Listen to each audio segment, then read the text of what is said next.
em busca de sinal de vida no universo.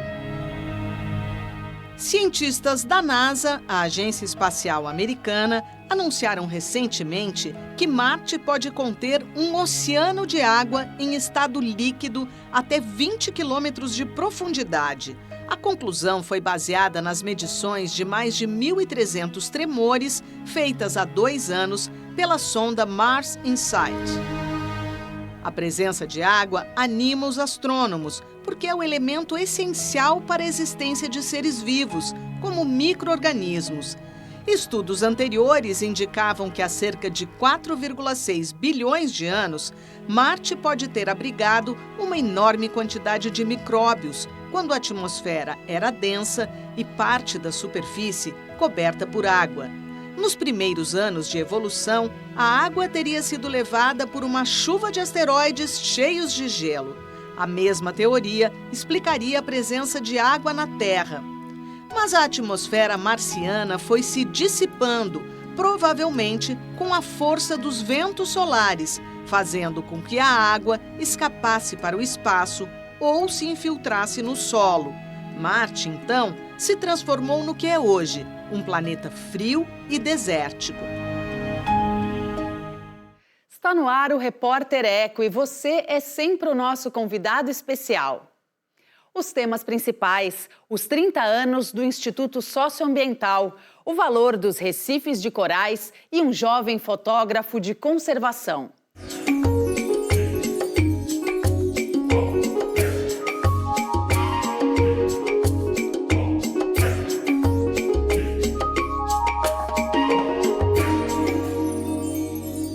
Veja os detalhes do programa de hoje. O aniversário da organização não governamental que luta pelos direitos dos povos indígenas e pela preservação das nossas florestas.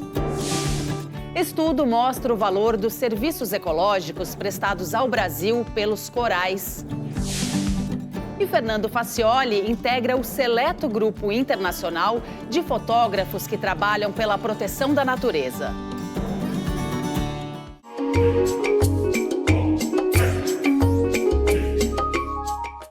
O Instituto Socioambiental é uma importante ONG brasileira dedicada à defesa dos povos indígenas, dos quilombolas e extrativistas. O ISA completa 30 anos de existência em 2024 e, para comemorar, o Instituto lançou filme e livro em homenagem a um dos seus fundadores, o antropólogo Beto Ricardo. Ao longo de 3 décadas de atuação, o ISA ampliou as atividades e apostou também na restauração florestal.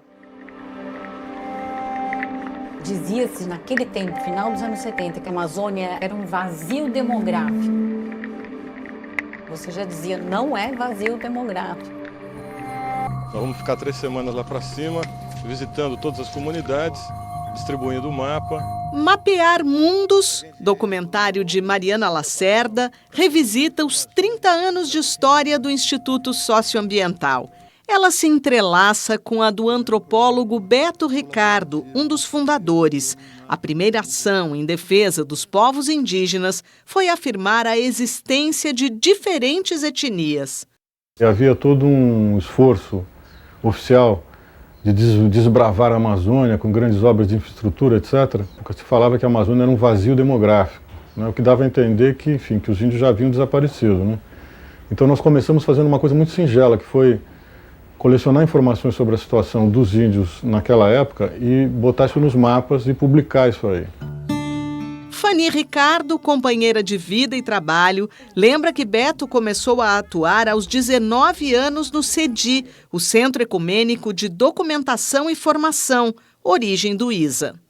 E o Beto era do tema, povos indígenas. Aí foi criado o CIMI em 72, o Conselho Indigenista Missionário, da CNBB, que existe até hoje, e a gente trabalhou sempre muito junto com eles por causa da ditadura. A gente fazia tudo através da igreja, ele que ia para os países da Europa buscar grana, discutir, falar sobre a questão indígena. Eu sempre fui uma pessoa da leitura, da pesquisa, né? Sempre lendo tudo.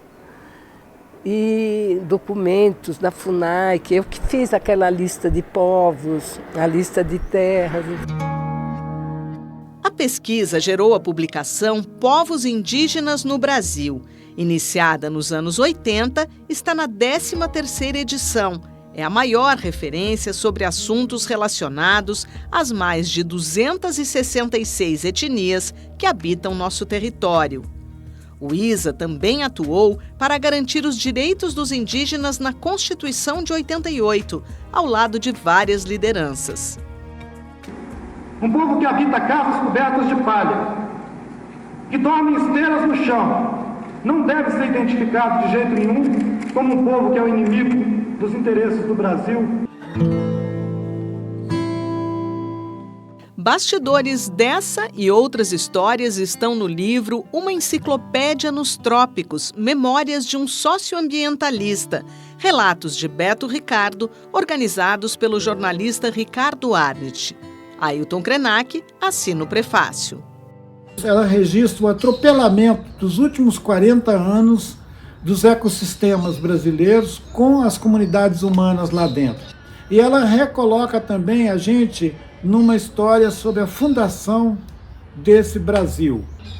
Povos Indígenas no Brasil é um repertório que carrega no mínimo 40 anos de história quase que diária do que aconteceu nos territórios indígenas e na política indigenista brasileira. Eu acho que eu sou uma das pessoas que ele juntou para colaborar com o ISA, além de ele colaborar conosco também nos nossos projetos de educação, da saúde, além da demarcação, que era a principal, a luta dos povos indígenas do Rio Negro, e ele participou de muitas conquistas dos povos indígenas do Rio Negro.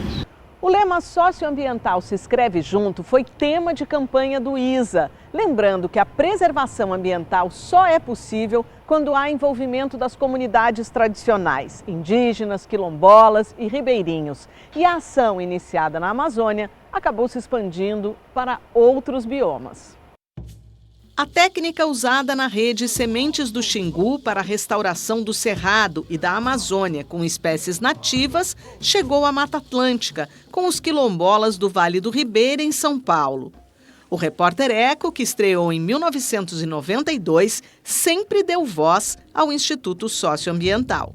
O Departamento Nacional de Produção Mineral, de modo irregular, concedeu mais de 244 autorizações de pesquisa e lavra em terra indígena, quando isso, na prática, não pode. A partir do momento que as estradas foram sendo construídas e ocupadas, né, a vida dos índios mudou totalmente. Né? Transamazônica, perimetral, Cuiabá-Santarém. Tem um conflito violento acontecendo, um etnocídio mesmo acontecendo, que é o caso dos Guarani, do Mato Grosso do Sul. O Brasil é grande e que nós podemos perfeitamente compatibilizar essas coisas, reconhecer as terras indígenas para os índios e criar unidades de conservação que possam ser ocupadas por populações humanas, onde isso é possível e indicado. Em 2016, o ISA realizou a canoada Bye-Bye Xingu, um alerta sobre os impactos da construção da usina de Belo Monte.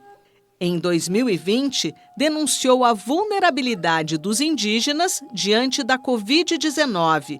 Muitos morreram, entre eles guardiões da sabedoria ancestral.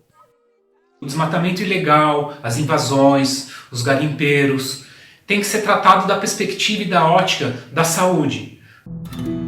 Hoje ainda permanecem os desafios para proteger as populações indígenas e os territórios onde elas conservam a biodiversidade.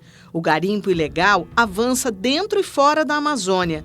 O Congresso Nacional insiste na aprovação do marco temporal para que apenas as terras ocupadas pelos indígenas no ano da promulgação da Constituição possam ser demarcadas, ignorando as expulsões que aconteciam antes.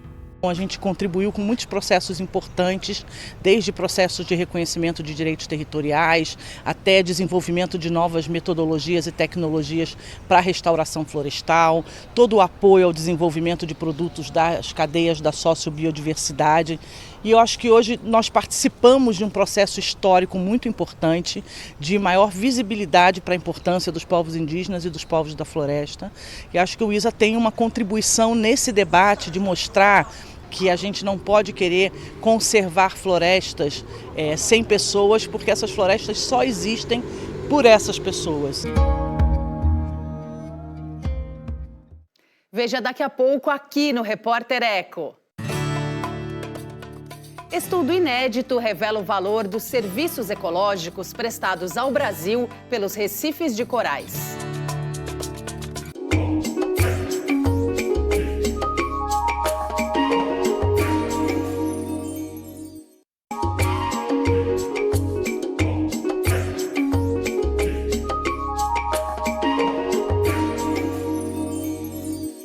Os recifes de corais abrigam e alimentam cerca de 25% das espécies marinhas.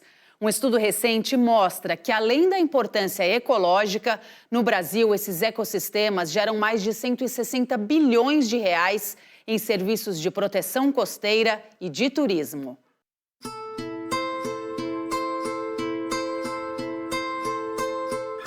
Diante de eventos climáticos extremos cada vez mais frequentes, um ecossistema em especial é um importante aliado no combate ao aquecimento global, os recifes de corais.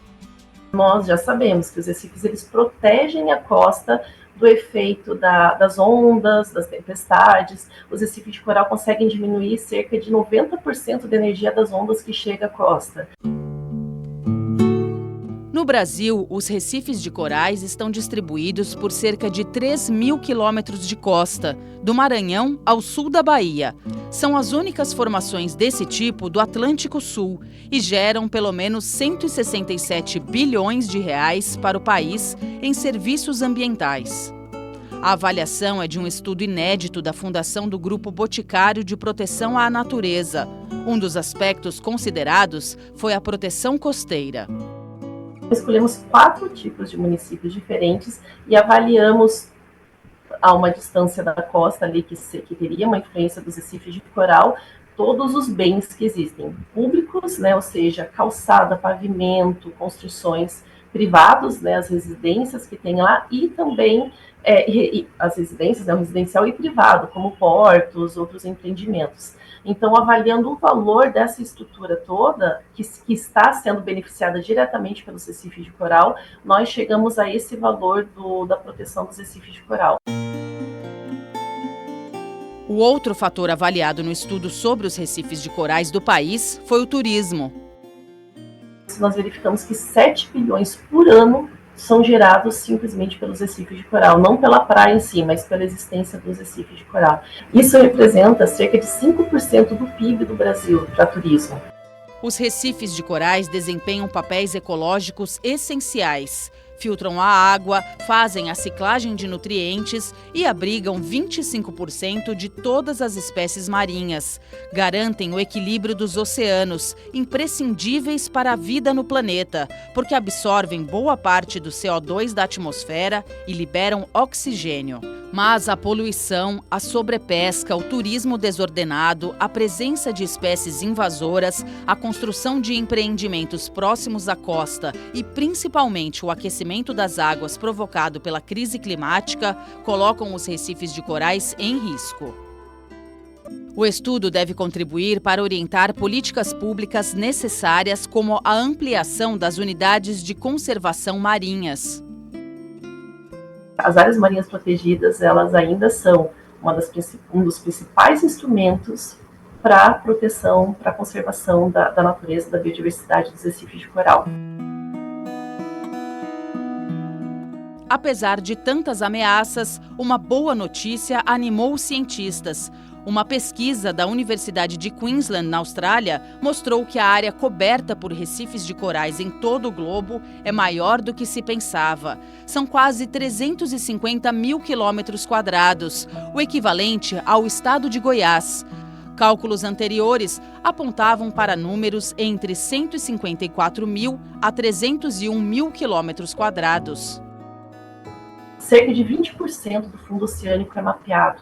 Então, nós ainda temos muito a ser descoberto, entendido, e estamos perdendo já espécies e ecossistemas inteiros sem antes eles serem nem sequer descritos de forma adequada pela ciência. Enfrentar os desafios socioambientais com ações sustentáveis, inspiradas no que a natureza tem a nos oferecer. Em tempos de crise climática, os serviços ambientais dos recifes de corais serão ainda mais valiosos. Se fôssemos fazer uma valoração dos recifes de coral mesmo, considerando todos os seus aspectos, esse valor seria muito maior.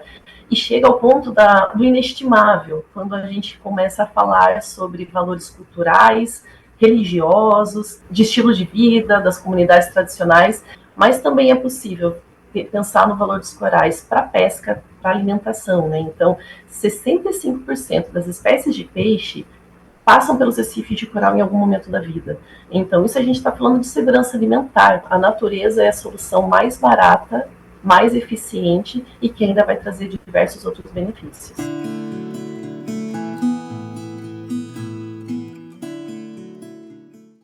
Veja a seguir aqui no Repórter Eco.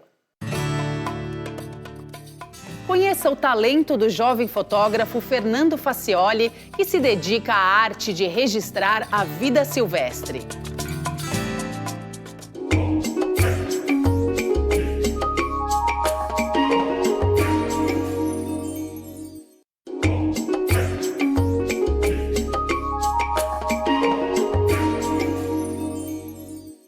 Fernando Facioli é um dos mais jovens profissionais a integrar a prestigiada Liga Internacional de Fotógrafos de Conservação.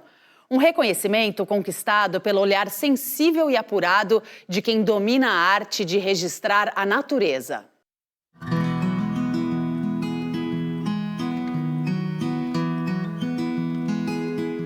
Transmitir mensagens de esperança por meio de imagens. Esse é o objetivo do fotógrafo Fernando Facioli, que desde 2021 trabalha com temas de conservação.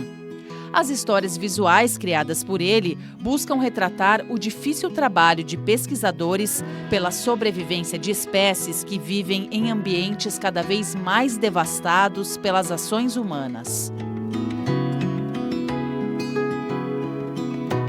A paixão do jovem fotógrafo brasileiro pela vida selvagem surgiu na infância. Eu passei grande parte da minha infância em um trailer no interior de São Paulo, na região de Araçariguama. E eu convivia muito com meus primos lá, com a minha família.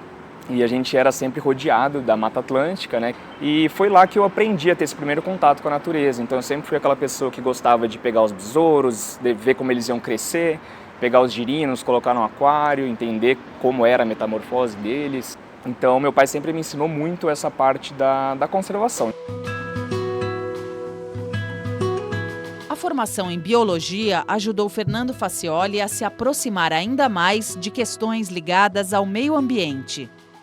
Me traz todo um olhar diferenciado, né, das espécies. Você entende um pouco mais, você sabe um pouquinho do comportamento de cada uma delas. Apesar de não ser um especialista em nenhuma espécie, eu consigo entender, né, um pouco do que está acontecendo, do que eu posso esperar daquele animal, daquele comportamento, qual a melhor hora do dia para observar.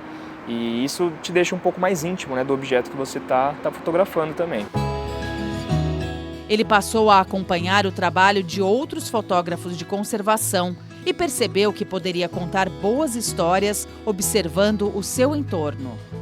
A gente não precisa de uma espécie super emblemática, de uma onça, de um tamanduá, para poder fazer imagens interessantes e contar histórias interessantes. Porque a natureza está muito mais próxima da gente do que a gente acha, né? Então, mesmo numa grande cidade como São Paulo, nós temos os parques. Quando você vai lá e começa a observar eles de perto, as árvores, a folhagem, você começa a ver que existe uma fauna muito grande aqui. Eu acho que para quem quer começar na fotografia de conservação, é você se apaixonar pelo seu objeto de estudo. É primeiro estudar, né? Não tentar já começar a fotografar, mas treinar, praticar esse olhar, essa observação, essa contemplação da natureza. Em Em 2021, veio a primeira oportunidade de um trabalho como fotógrafo de conservação durante a grande queimada do Parque Estadual do Juqueri, último fragmento de cerrado da região metropolitana de São Paulo. Eles acabaram permitindo que eu entrasse e acompanhasse a equipe do Grupo de Resgate de Animais em Desastres, e foi aí que começou a minha primeira história da fotografia de conservação. A gente acabou encontrando um ouriço albino. E esse animal ele acabou sendo considerado um símbolo, né, da resiliência do cerrado na época e de todo o esforço das pessoas para mitigarem aquela situação. Foram 6 meses que eu fui acompanhando, né, o crescimento dele, até que chegou um momento em que a história estava mais completa. No mesmo ano, Fernando Facioli foi convidado para documentar a seca do Pantanal. Naquele momento eu também acabei criando uma história fotográfica curta, mas forte, sobre a realocação de alguns jacarés. Em 2022, ele se tornou integrante da Liga Internacional de Fotógrafos de Conservação, uma das mais renomadas do mundo, e conquistou na Inglaterra seu primeiro grande prêmio, o prestigiado Panda Awards. A fotografia de vida selvagem ela acaba entrando como uma ferramenta, né, como uma parte da fotografia de conservação, mas a fotografia de conservação ela vai estar abrangindo também outros aspectos, como os desafios, as dificuldades que esses animais e os habitats deles estão enfrentando hoje em dia. Vai trazer um pouco da parte humana, então as pessoas, seja da comunidade ou os pesquisadores, o que eles estão fazendo para proteger essas espécies. Em 2024, a foto da soltura de um tamanduá-bandeira reabilitado por pesquisadores do Instituto de Conservação de Animais Silvestres de Campo Grande ficou em segundo lugar no Environmental Photography Awards na categoria Changemakers, que registra o trabalho de pessoas que atuam para melhorar o mundo. Facioli foi o único brasileiro entre os 36 finalistas do concurso. A minha imagem é uma fotografia de um tamanduá-bandeira sendo solto, né, debaixo da chuva, no Cerrado brasileiro. É um projeto de pesquisa científica liderado pelo ICAS, o Instituto de Conservação de Animais Silvestres, lá de Campo Grande. Primeiro a gente pode observar que no fundo dela tem algumas gotas de chuva, né, estava chovendo forte. E eu usei um flash fora da câmera e acabou dando um efeito bem diferente, né, que parece confetes caindo do céu, não sei.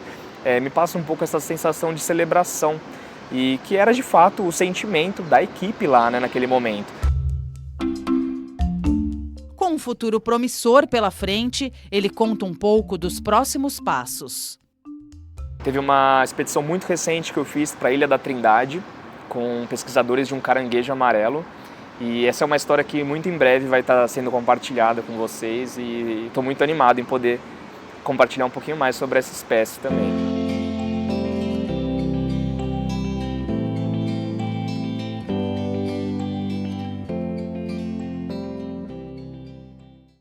O Repórter Eco de hoje fica por aqui. No próximo programa tem mais projetos, ações e pesquisas por um mundo melhor e mais digno para todas as formas de vida da Terra. Até lá!